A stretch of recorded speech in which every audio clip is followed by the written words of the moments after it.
this stuff come from? It came from nowhere? Fairly unlikely. It's been around for a long time, but why now?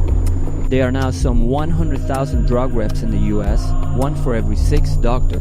One study showed that 9 out of 10 kids that go to a psychiatrist for treatment wind up on drugs. When they use drugs, usually they don't study the brain.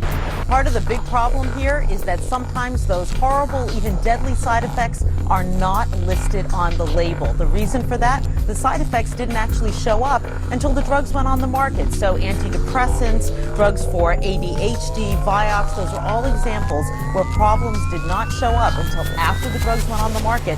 When children are prescribed these drugs, they've many times had a very superficial, inadequate evaluation. Suicidality is now known as a side effect and is now on the label for antidepressants. The Fox News investigation found a disturbing number of recent young shooters were either on antidepressants or were withdrawing from antidepressants. We know, and doctors know too, that elevated activity of serotonin in the brain, which is what these drugs do, suppress the dopamine system.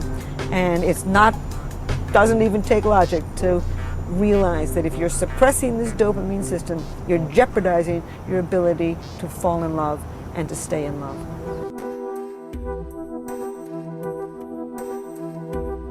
The problem is that it's a temporary fix. The drugs do not develop the brain whatsoever. It only masks the problem.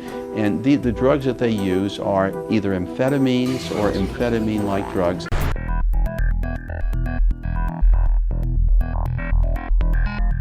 There's more to helping patients than just putting them on a medication.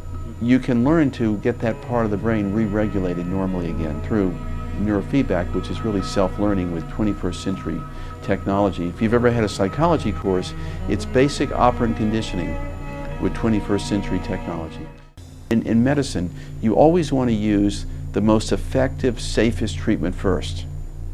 Do no harm before you go on to treatments that carry more risk.